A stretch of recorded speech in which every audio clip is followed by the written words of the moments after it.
अयोध्या का GST collection, विकास का नया कनेक्शन।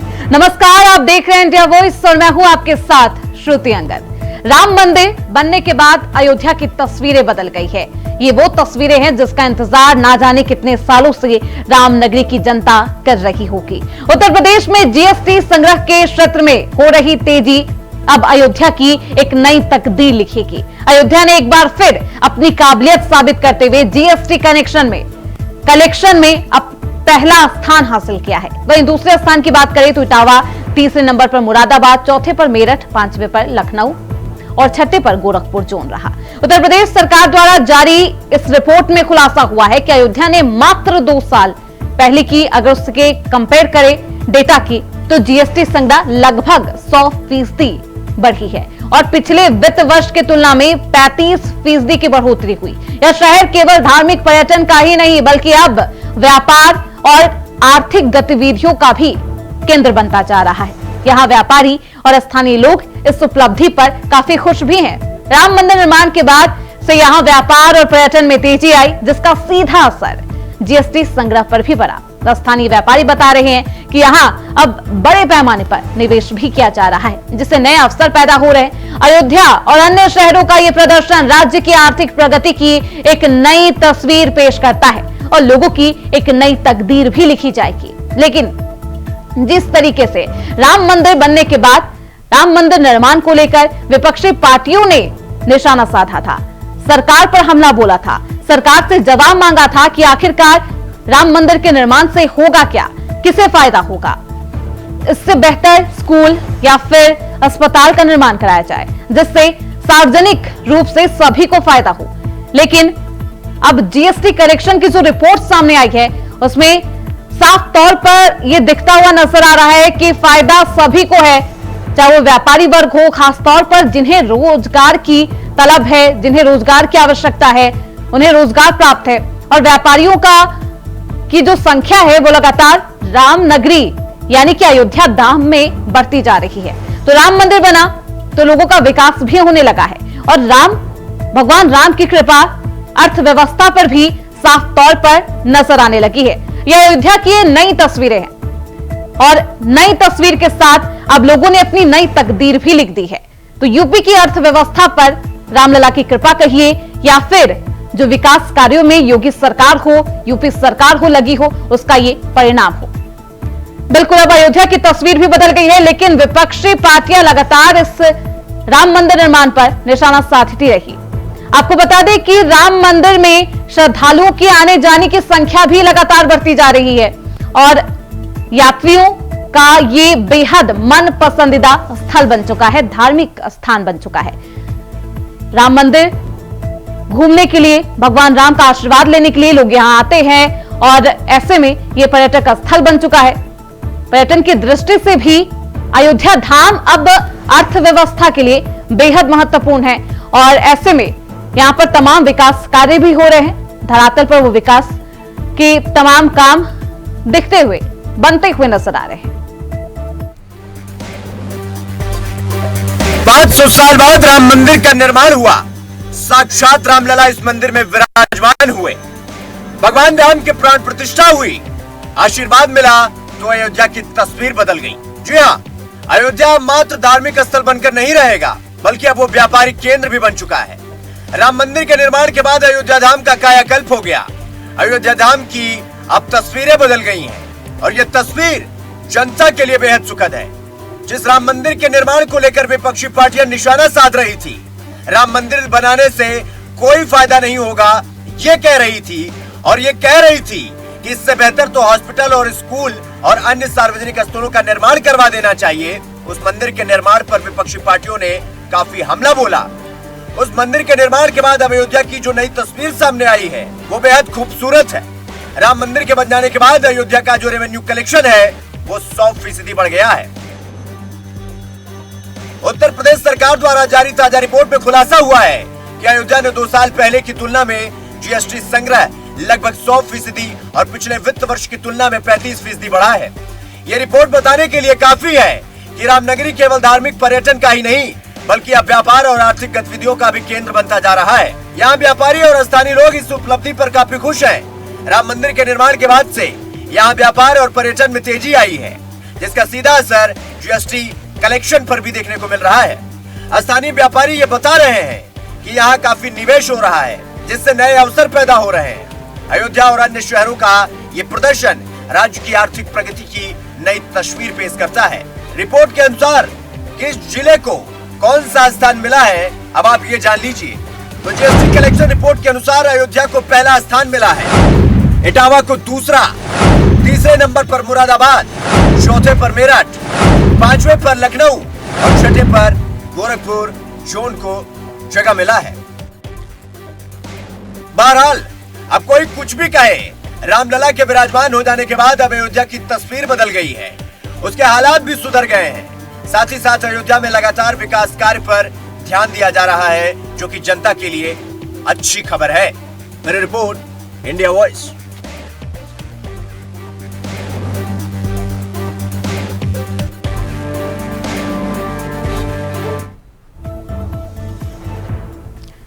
तो अयोध्या को पहला स्थान मिला है जीएसटी कलेक्शन रिपोर्ट में, और इस रिपोर्ट के आने के बाद व्यापारी वर्ग भी खुश है, वहां की जनता खुश है, और इससे रामलला की कृपा भी बताया जा रहा है। हमारे साथ हमारे खास मेहमान मौजूद हैं, आज चर्चा के लिए परिचय करवा देती हूं। लेकिन जो हालात हैं अयोध्या के, वो बदल चुके हैं, भले ही इस पर कितनी भी आलोचना इसकी क्यों ना की जाए। हमारे साथ हमारे खास मेहमान है, परिचय करवा देती हूं। राकेश अहीर है, नेता है समाजवादी पार्टी के। अविरल मलिक है, नेता है बीजेपी के। समर सिंह है, नेता है कांग्रेस के। बहुत स्वागत है आप सभी का। सबसे पहले मैं राकेश अहीर जी आपके पास ही आना चाहूंगी। तस्वीर भी बदल गई है अयोध्या की, और जो कलेक्शन रिपोर्ट आया है, जीएसटी कलेक्शन रिपोर्ट आया है, उस पर आप क्या कहेंगे? जी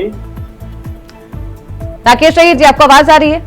जी जी मैंने कहा कि जिस तरीके से अब अयोध्या की तस्वीर बदल गई है, लोगों की तकदीर भी बदलती हुई नजर आ रही है राकेश जी, लेकिन अब जीएसटी कलेक्शन में 100% बढ़ोतरी हुई है अयोध्या की तरफ से। अयोध्या को पहला स्थान मिला है। मैं तो अयोध्या के लोगों को और प्रभु राम जी की नगरी को मैं और प्रभु श्री राम जी के जितने अनुयायी उनके मानने वाले लोगों को बधाई देता हूँ। और उनको, मगर सरकार सिर्फ रेवेन्यू वसूली करने में, रेवेन्यू जितने तेजी से वसूली कर रही है, अगर शायद अयोध्या के लोगों का जब जमीन ले रही थी और सरकार उन लोगों को अगर बिल बढ़ा करके मुआवजा देती, तो मुझे और अपार खुशी होता। और जिस जिले से मुख्यमंत्री जी आते हैं और शायद वो जिला अगर जो है दूसरे स्थान पे रहता, तो मुझे और खुशी होती कि दूसरी टर्न में मुख्यमंत्री हैं और वो अपने गृह जनपद को इस लायक नहीं बना पाए कि वो दूसरे स्थान पे काबिज हो सके। पहली चीज। दूसरी चीज की जहां नफरत इन्होंने मेरठ से लगा के जहां उपेक्षित जो जिला रखा गया है, मुरादाबाद को भी इन्होंने बहुत उपेक्षित रखा है, फिर भी तीसरे नंबर पे ये आपका रिपोर्ट है उस अनुसार पे तीसरे नंबर पे स्थापित है। और मैं तो कह रहा हूँ ये सिर्फ जीएसटी ले रहे हैं और सारे लोग जान रहे हैं। और मैं तो कह रहा हूँ कि आपका नेशनल चैनल है और एक ग्राउंड रिपोर्ट भी कराइए कि जो छोटे उद्यमियों हैं अयोध्या में, या जितने भी ये 6 जो आपने 6 नाम डिस्ट्रिक्ट के बताए हैं, इसमें छोटे उद्योग धंधे लगाते हैं, उनका इजाफा हुआ कि नहीं हुआ, एक सर्वे रिपोर्ट उसपे भी आनी चाहिए थी। मुझे तो लखनऊ राजधानी है उत्तर प्रदेश का, ये 5वें स्थान पर है। ये भी एक दुर्भाग्यपूर्ण स्थिति है। ये सरकार का अविरल मलिक जी, समझिए कि जहां इतने ज्यादा खर्च किया गया, 5 ट्रिलियन। इस रिपोर्ट से भी राकेश अहीर जी खुश नहीं है, सर्वे कराने की मांग कर रहे हैं। नहीं, राकेश अहीर जी का ये दायित्व है और राकेश अहीर जी बिल्कुल खुश नहीं होंगे। और जहां तक बात है भारतीय जनता पार्टी की, और जहां तक गोरखपुर का विषय इन्होंने कहा, तो इन्हें गोरखपुर याद आ रहा है, लेकिन अयोध्या के विषय पर ये कुछ नहीं कहना चाह रहे हैं। तो इनकी कह रहा हूँ कि अयोध्या का जितने रेवेन्यू में जो अयोध्या सबसे फर्स्ट आया है, मैं तो कह रहा हूँ कि अयोध्या के लोगों का डबल ट्रिबल करके दीजिए, 10 गुना करके उनको सहयोग करना चाहिए। सरकार को बड़ा दिल दिखाना चाहिए। सरकार जब किसानों की जमीन ले रही थी, तो मुझे याद है तमाम बड़े चैनलों पे आप भी देखे होंगे कि वहाँ के लोग कैसे जो है सरयू नदी में आमरण अनशन कर रहे थे। नहीं देखिए, सरयू नदी की अगर बात है तो सरयू नदी में किस प्रकार से निहत्थे राम भक्तों के रास्ते में गोलियां मार मार कर सरयू नदी में डुबोने का कार्य किया गया था, मगर सरकार भूला नहीं है अयोध्या के लोगों के लिए, और शायद इसीलिए अयोध्या के लोगों ने इस बार सबक सिखाया। निहत्थे राम भक्तों के ऊपर किस प्रकार से गोलियां बरसाई गई थी वो भी सबने देखा था, और उस समय किसकी सरकार थी, कौन मुख्यमंत्री थे, ये भी सबको मालूम है। और राम विरोधी कौन है, राम जी को काल्पनिक कौन कहते हैं, राम जी का अपमान कौन करते हैं, राम जी के मंदिर के भव्य मंदिर के निर्माण में रोड़े कौन अटका रहे थे, निमंत्रण पर कौन नहीं गए थे, वो सबको मालूम है। और जनता उस आधार पर निश्चित रूप से तय करती है। अगर भगवान राम जी का अपमान किया जाएगा तो निश्चित रूप से इस देश का प्रत्येक नागरिक राम भक्त वोट के माध्यम से मुंहतोड़ जवाब देने का आवश्यक रूप से कार्य करेगा। समाजवादी पार्टी को प्रभु श्री राम ने अयोध्या से आशीर्वाद दिया, क्योंकि वो जानते हैं अयोध्या की आप बात कर रहे लोग समता और समानता और इंसानियत की बात करते हैं। ये काम करने वाले लोग हैं, ये आडंबर फैलाने वाले लोग नहीं है, नफरत फैलाने वाले लोग नहीं है।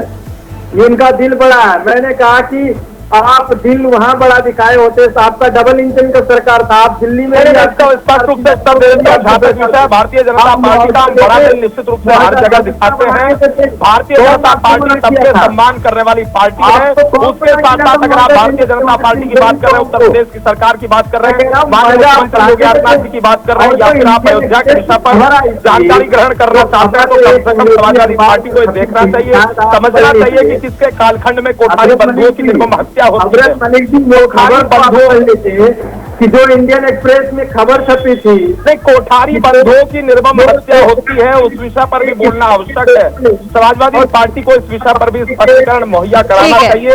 राकेश जी, मलिक जी को बोलना चाहिए कि राम जी का विरोध उन्होंने क्यों किया। अभी तो ये अच्छी खबर है, इस पर राजनीति नहीं करिए। समर सिंह जी, विकास की इस तस्वीर को आप किस तरीके से देखते हैं? तस्वीर के ही रूप में देखते हैं, विकास के रूप में ही देखते हैं, या फिर कुछ और है? जी, सबसे पहले तो ये बहुत हर्ष का विषय है कि अयोध्या में जीएसटी कलेक्शन सर्वाधिक हुआ है। लाख कोशिशों के बाद में भी भारतीय जनता पार्टी के फेक प्रोपेगेंडा में कि अगर राम जी के जहां से भारतीय जनता पार्टी हार गई है तो वहां कोई ना जाए।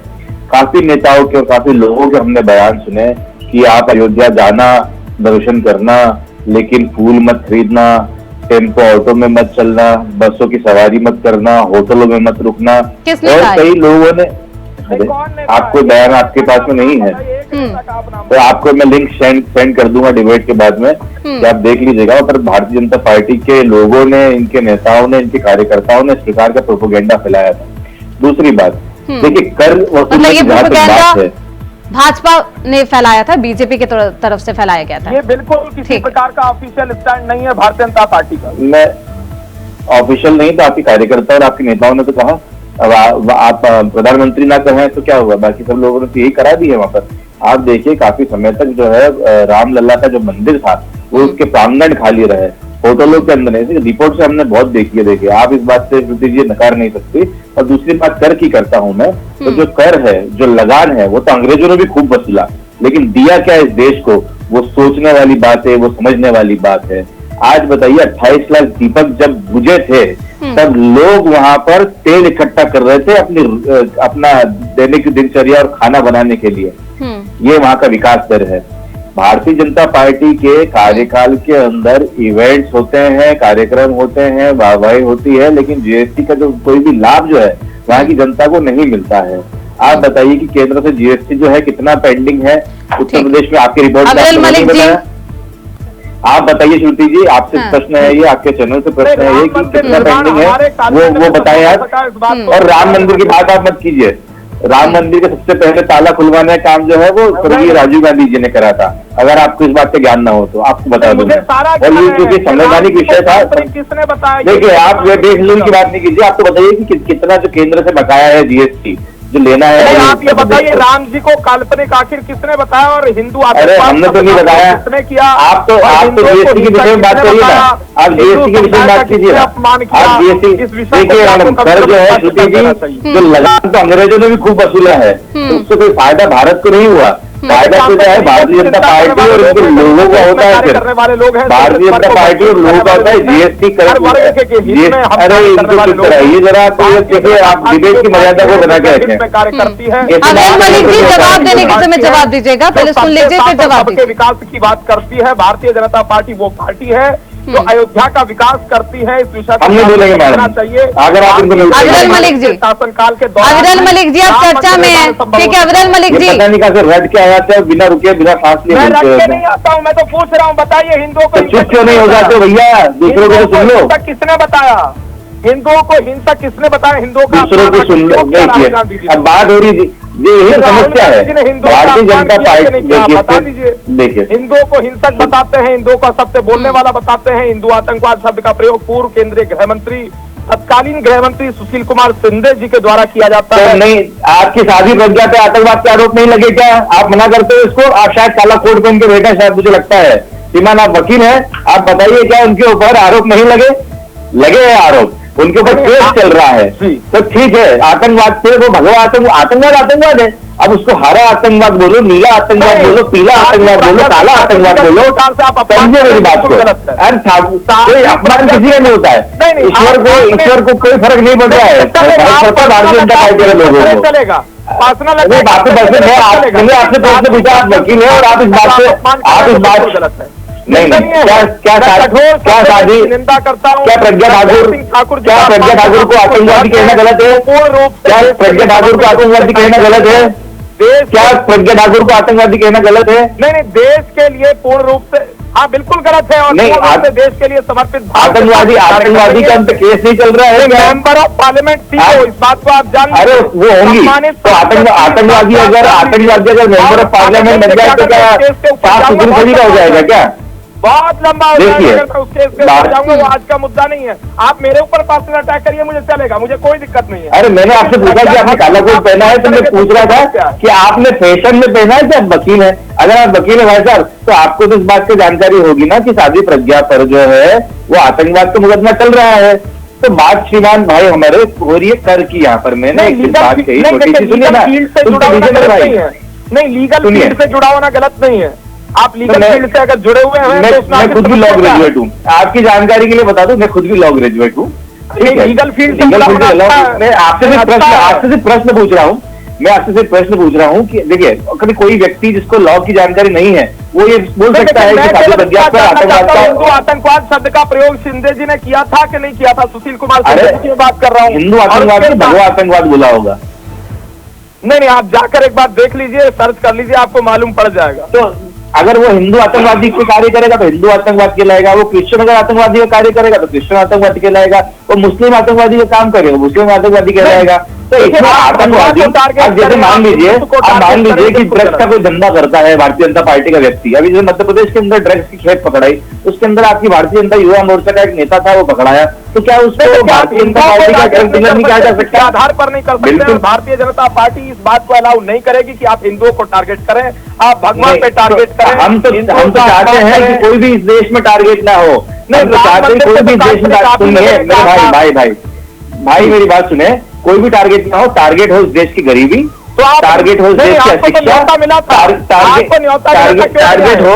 फिर अभी आप बोलते रहेंगे राम मंदिर क्यों नहीं है? बता दीजिए, सच्ची सच्ची बता दीजिए। मैं हर प्रश्न का उत्तर देता हूँ आपको कि क्या होता है कि हमारे जो धर्म गुरु हैं शंकराचार्य जी है, वो जब स्वयं नहीं गए तो हम भी नहीं गए।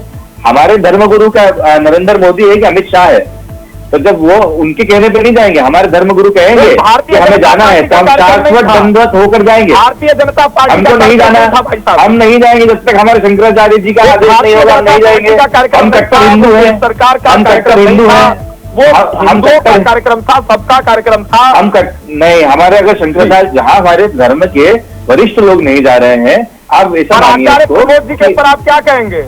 आपके प्रमोद जी में हिंदू धर्म गुरु आपके साथ जो थे वो वरिष्ठ संत थे। मेरी बात सुनिए, मैं शंकराचार्य जी की बात कर रहा हूँ, है ना? तो अपने बता दीजिए।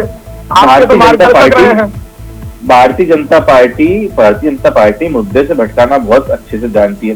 बात हो रही है कर पर, बात हो रही है लगान पर, बात हो रही जीएसटी फिर भी आप उधर नहीं, लेकिन मैं आचार्य आपको फिर भी प्रमोद बता जी रहा आप बता दीजिए, आचार्य प्रमोद जी का अपमान नहीं सहेगा हिंदुस्तान, ये पूरे देश में नारा लगा था, उस पर भी कोई जवाब आप लोगों को देना चाहिए। हूं किसी का भी अपमान नहीं चलिए होना ठीक चाहिए। है, राकेश तो आप शहीद तो जी। कहते हैं नरेंद्र मोदी आपने ही तो नरेंद्र किया, मोदी आपने ही तो ठीक किया, है। कांग्रेस पेट्रोल पार्टी की ने गैस किया, से आचार्य प्रमोद चाय जी। बनाते समर लेकिन सिंह नहीं जी, किया जाता। अब्दुल मलिक जी। कहा नियते राम भक्तों पर मैं- गोलियां समाजवादी पार्टी की सरकार के दौरान बरसाई गई। मेरी बात सुनिए भाई, मेरी बात सुनिए आप कि पहले बात है कि जीएसटी का कलेक्शन जो है वो हुआ है, अच्छी बात है, लेकिन उसमें प्रदेश के युवाओं का, प्रदेश के लोगों का फायदा होना चाहिए। जो जीएसटी दबा के बैठे हैं अमित शाह और नरेंद्र मोदी जी, तो उनको निकालना चाहिए। वो जीएसटी का जो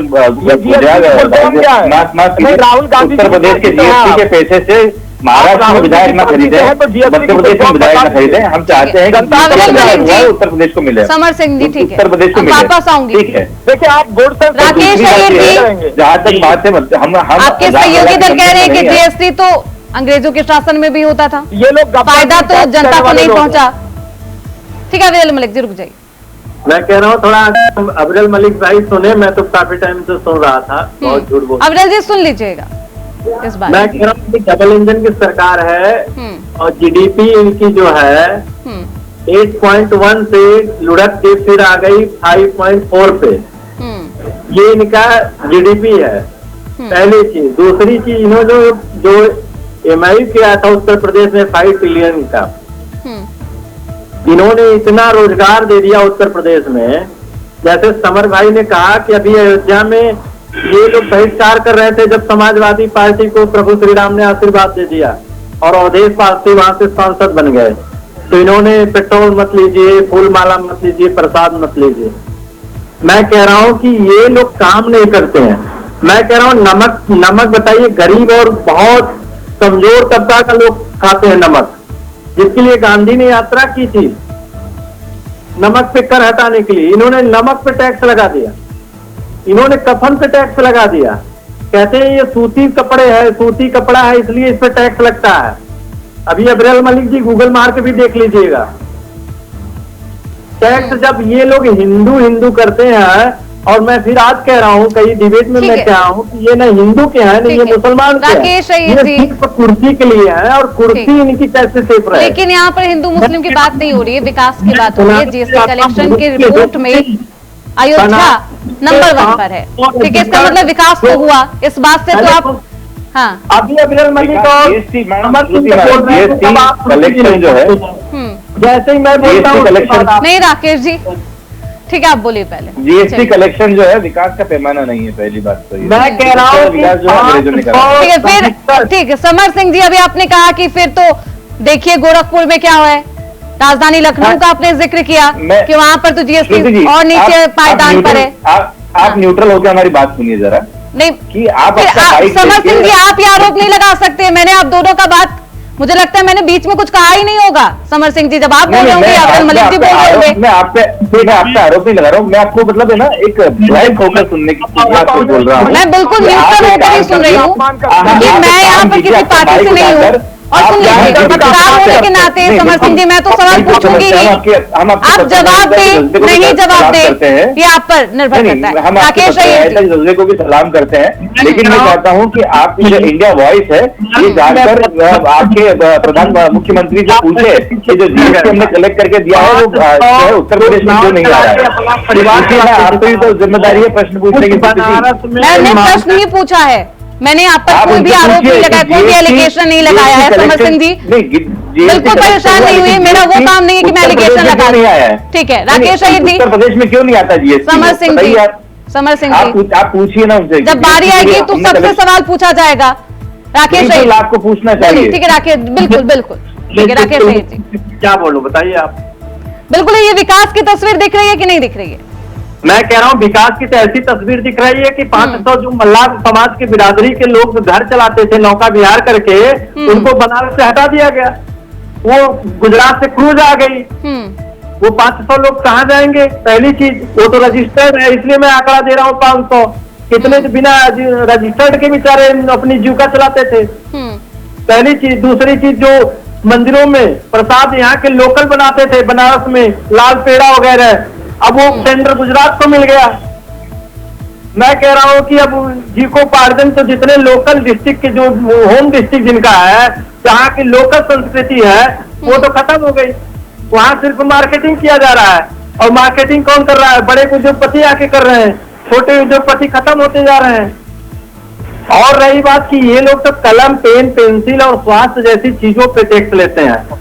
जो शिक्षा, जो कलम, पेंसिल जो नीड होती है, जिसपे पहले टैक्स नहीं लगता था। विपक्ष भी लगातार कहता आया है कि पेंसिल, कलम और नमक जैसी चीजों पे टैक्स के बाहर रखा जाए, मगर भारतीय जनता पार्टी का जो है उस पे भी टैक्स लगा के टैक्स वसूल रहे हैं। तो भारतीय जनता पार्टी के लोग सिर्फ रेवेन्यू वसूली करने इस देश की सबसे बड़ी बुरी आज की खबर मैं बता दूं, उत्तर प्रदेश में 20% बिजली की बढ़ोतरी की गई। क्या मैं कह रहा हूँ, अफजल मलिक जी इससे बताएंगे कि 20% जो बढ़ोतरी की गई है, क्या इसमें आप बता दीजिए। मेरे सवाल का जवाब आप सवाल था बड़ा छोटा सवाल था, बड़ा वाजिब सवाल। मैं कह रहा हूँ कि अयोध्या में निहत्थे राम भक्तों पर आपकी समाजवादी पार्टी की सरकार के दौरान गोलियां बरसाई गई, तो उस विषय पर आप क्या कहेंगे? राम जी के अपमान के विषय पर आप क्या कहेंगे? बात दिए हैं, समाजवादी को दिए हैं, आप पे नहीं दिए हैं। नहीं, आपने काम किया होता जो अयोध्या से बात कर रहे हैं। मैंने कहा आप जीते हैं, आप बद्रीनाथ भी आए, हम जीतते हैं तो इसका आप बद्रीनाथ भी आ रहे हैं, आप चित्रकूट भी आ रहे हैं, जितने धार्मिक स्थल है आप हर जगह आ रहे। दे रहा हूँ भाई साहब, आपके साथ नहीं है। आप भगवान भी जानते हैं, अयोध्या में हम जीते हैं, फैजाबाद में आप जीते हैं, भगवान के नाम पर रानी चौक जीत जाते हैं। इसका अर्थ नहीं है कि हम जाओ मस्जिद। समाजवादी पार्टी हमेशा विकास के नाम पे किया है। कौन नहीं देख रहा है वीडियो? के नाम पर हम चलते हैं, विकास के आधार पर हम चलते हैं, कल्याण की योजनाएं हम चलाते हैं, योजना से लेकर उज्ज्वला योजना से लेकर गांधी जी के सपने को पूरा करने का कार्य यदि कोई पार्टी कर रही है तो भारतीय जनता पार्टी स्वच्छता अफजल मलिक जी, राकेश सहीर जी, समय का अभाव है, ठीक है, रुक जाइए। विपक्षी पार्टियां लगातार कह रही थी कि राम मंदिर बनने से कोई भी फायदा नहीं होगा, लेकिन छोटे से लेकर बड़े उद्योग तक यहाँ पर स्टेबल हो रहे हैं, लोगों को रोजगार का अवसर मिल रहा है। इससे तो आप इसको तो नहीं नकारिएगा, मुझे लगता है समर सिंह जी। देखिए, जो सबसे ज्यादा वहाँ पर रोजगार मिला है वो गुजरात के बेरोजगारों को मिला है, महाराष्ट्र के बेरोजगारों, अमीर बेरोजगारों को मिला है। आप देखिए किसने जमीन खरीदी वहाँ पर, किनके होटल बन रहे हैं, कौन क्रूज लेकर आ रहे हैं, किनको टेंडर मिल रहे हैं। आप अगर श्रुति जी से जाके देखेंगे गुजरात की स्थिति पर, तो आप ये पाएंगी कि वहाँ के लोकल व्यक्ति का तो जो है वो नुकसान ही हुआ है।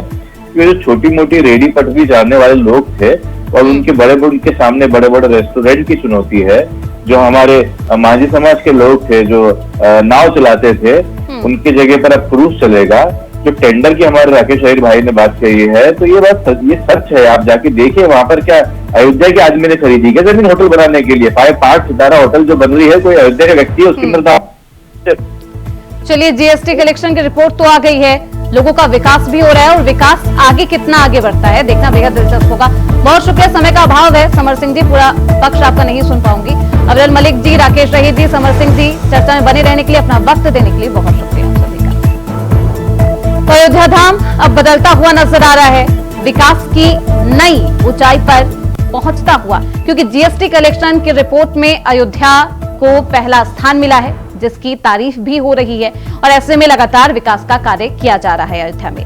देखना बेहद दिलचस्प होगा कि आगे अयोध्या की तस्वीर और अयोध्या की जनता की तकदीर कितनी और बदलती है। इसी के साथ इस चर्चा में बस इतना ही। देखते रहिए इंडिया वॉइस।